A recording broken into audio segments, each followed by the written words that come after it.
मेरे प्रिय भक्तों और प्रियजनों, मैंने कुछ दिन पहले श्रीमद् भागवत कथा सुनी। मुझे परम आनंद का अनुभव हुआ। ऐसा लगा हर व्यक्ति को यह कथा सुननी चाहिए। श्रीमद् भागवत पुराण हिंदुओं की 18 पुराणों में से एक है। यह भारतीय साहित्य का मुकुटमणि है। इसके रचयिता श्री वेद व्यास जी हैं। इसका मुख्य विषय भक्ति योग है। भागवत का अर्थ होता है भ मतलब भक्ति, ग मतलब ज्ञान, व मतलब वैराग्य, त का मतलब तत्व अर्थात परम तत्व। जो भक्ति, ज्ञान और वैराग्य को बढ़ाकर परम तत्व की प्राप्ति कराए वही भागवत है।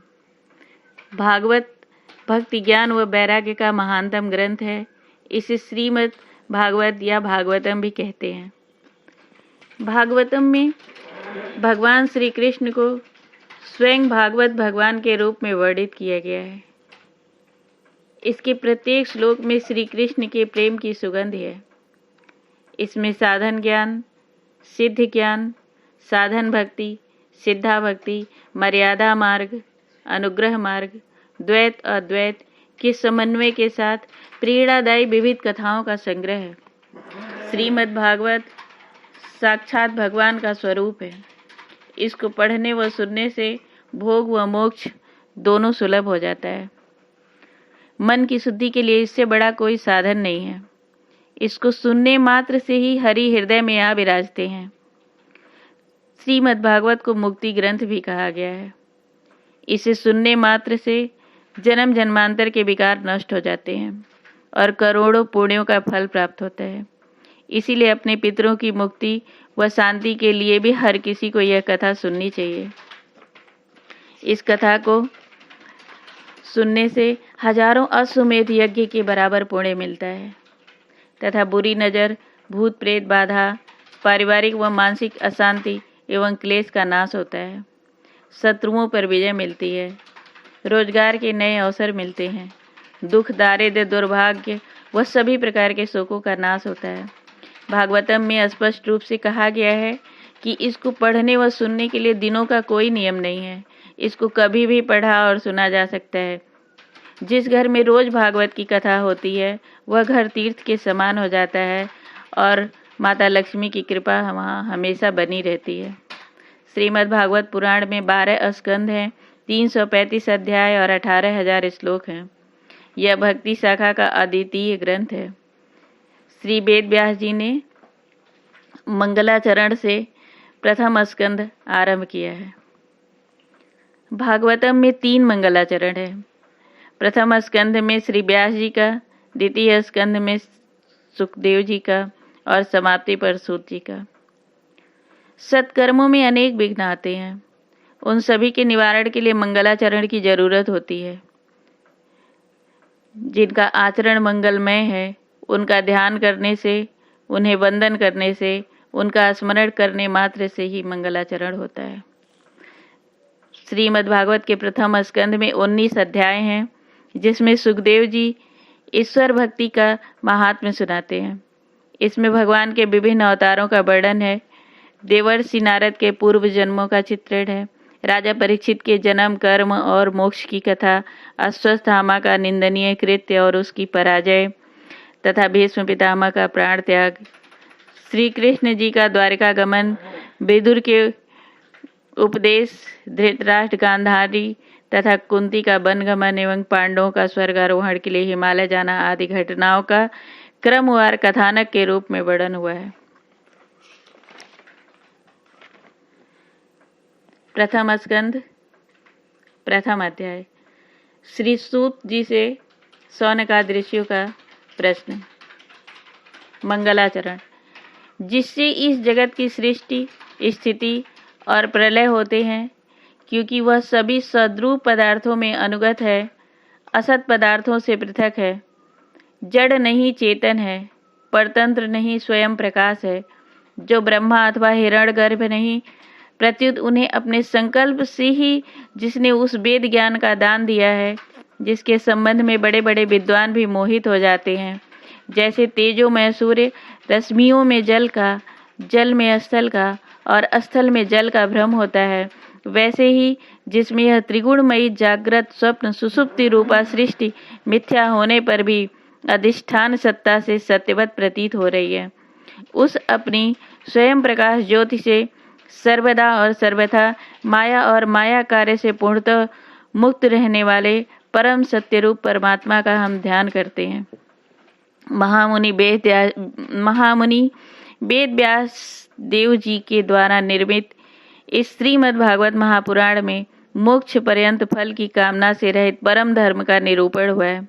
इसमें शुद्ध अंतःकरण सत्पुरुषों के जानने योग्य उस वास्तविक वस्तु परमात्मा का निरूपण हुआ है, जो तीनों तापों का जड़ से नाश करने वाली है और परम कल्याण देने वाली है।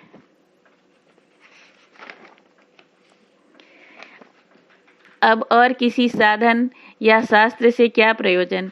जिस समय भी सुकृत पुरुष इसके श्रवण की इच्छा करते हैं, ईश्वर उसी समय अविलंब उनके हृदय में आकर बंदी बन जाते हैं। रस के मर्मज्ञ भक्तजन, यह श्रीमद् भागवत वेद रूपी कल्प वृक्ष का पका हुआ फल है। श्री सुखदेव रूप तोते के मुख का संबंध हो जाने से यह परमानंदमयी सुधा से परिपूर्ण हो गया है। इस फल में छिलका, गुठली आदि त्याज्य अंग तनिक भी नहीं है। यह मूर्तिमान रस है। जब तक शरीर में चेतना रहे तब तक इस दिव्य भागवत रस का निरंतर बार बार पान करते रहो। यह पृथ्वी पर ही सुलभ है। कथा प्रारंभ। एक बार भगवान विष्णु और देवताओं के परम पुण्यमय क्षेत्र नैमिषारण्य में शौनक आदि ऋषियों ने भगवत प्राप्ति की इच्छा से सहस्त्र वर्षों में पूरे होने वाले एक महान यज्ञ का अनुष्ठान किया। एक दिन उन लोगों ने प्रातःकाल अग्निहोत्र आदि नित्य कृत्यों से निवृत्त होकर सूत जी का पूजन किया और उन्हें ऊंचे आसन पर बैठाकर बड़े आदर से यह प्रश्न किया। ऋषियों ने कहा, सूत जी, आप निष्पाप हैं। आपने समस्त इतिहास, पुराण और धर्मशास्त्रों का विधि पूर्वक अध्ययन किया है तथा उनकी भली भांति व्याख्या भी की है। वेद वेदताओं में श्रेष्ठ भगवान वादरायण ने एवं भगवान के सगुण निर्गुण रूप को जानने वाले दूसरे मुनियों ने जो कुछ जाना है, उन्हें जिन विषयों का ज्ञान है, वह सब आप वास्तविक रूप में जानते हैं। आपका हृदय बड़ा ही सरल और शुद्ध है। इसी से आप उनकी कृपा और अनुग्रह के पात्र हुए हैं।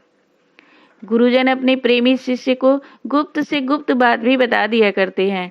आयुष्मान, आप कृपा करके यह बतलाइए कि उन सब शास्त्रों, पुराणों और गुरुजनों के उपदेशों में कलयुगी जीवों के परम कल्याण का सहज साधन आपने क्या निश्चय किया है? आप संत समाज के भूषण हैं। इस कलयुग में प्रायः लोगों की आयु कम हो गई है। साधन करने में लोगों की रुचि और प्रवृत्ति भी नहीं है। लोग आलसी हो गए हैं। उनका भाग्य तो मंद है ही, समझ भी थोड़ी है। इसके साथ ही वे नाना प्रकार की विघ्न बाधाओं से घिरे हुए भी रहते हैं। शास्त्र भी बहुत से हैं, परंतु उनमें एक निश्चित साधन नहीं, अनेक प्रकार के कर्मों का वर्णन है। साथ ही वे इतने बड़े हैं कि उनका एक अंश भी सुनना कठिन है। आप परोपकारी हैं। अपनी बुद्धि से उनका सार निकालकर प्राणियों के परम कल्याण के लिए हम श्रद्धालुओं को सुनाइए, जिससे हमारे अंतःकरण को शुद्धि प्राप्त हो सके। प्यारे सूत जी, आपका कल्याण हो। आप तो जानते ही हैं कि यदुवंशियों के रक्षक भक्त वत्सल भगवान श्री कृष्ण वासुदेव की पत्नी देवकी के गर्भ से क्या करने की इच्छा से अवतीर्ण हुए थे। हम उसे सुनना चाहते हैं। आप कृपा करके हमारे लिए उसका वर्णन कीजिए, क्योंकि भगवान का अवतार जीवों के परम कल्याण और उनकी भगवत प्रेममय समृद्धि के लिए ही होता है। यह जीव जन्म मृत्यु के घोर चक्र में पड़ा हुआ है। इस स्थिति में भी यदि वह कभी भगवान के मंगलमय नाम का उच्चारण कर ले तो उसी क्षण उससे मुक्त हो जाए, क्योंकि स्वयं भय भी भगवान से डरता है। सूत जी, परम विरक्त और परम शांत मुनिजन भगवान के श्री चरणों की शरण में रहते हैं। अतः उनके स्पर्श मात्र से संसार के जीव तुरंत पवित्र हो जाते हैं। इधर गंगा जी के जल का बहुत दिनों तक सेवन किया जाए तब कहीं पवित्रता प्राप्त होती है।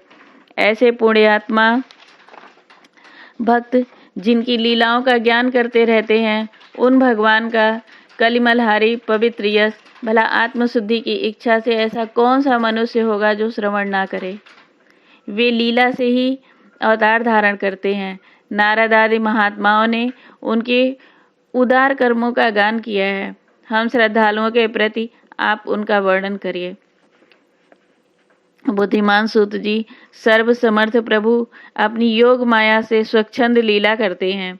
आप उन श्री हरि की मंगलमयी अवतार कथाओं का अब वर्णन कीजिए। पुण्य कीर्ति भगवान की लीला सुनने से हमें कभी भी तृप्ति नहीं हो सकती, क्योंकि रसज्ञ श्रोताओं को पद पद पर भगवान की लीलाओं में नए नए रस का अनुभव होता है। भगवान श्री कृष्ण अपने को छिपाए हुए थे। वो लोगों के सामने ऐसी चेष्टा करते थे मानो कोई मनुष्य हो, परंतु उन्होंने बलराम जी के साथ ऐसी लीलाएं भी की हैं, ऐसा पराक्रम भी प्रकट किया है जो मनुष्य नहीं कर सकते।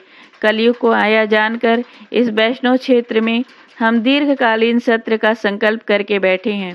श्री हरि की कथा सुनने के लिए हमें अवकाश प्राप्त है। यह कलयुग अंतःकरण की पवित्रता और शक्ति का नाश करने वाला है। इससे पार पाना कठिन है। जैसे समुद्र से पार जाने वालों को कर्णधार मिल जाए, उसी प्रकार इससे पार पाने की इच्छा रखने वाले हम लोगों को ब्रह्मा ने आपको मिलाया है। हम लोगों से ब्रह्मा ने आपको मिलाया है। धर्म रक्षक ब्राह्मण भक्त योगेश्वर भगवान श्री कृष्ण के अपने धाम में पधार जाने पर धर्म ने अब किसकी शरण ली है, यह बताइए।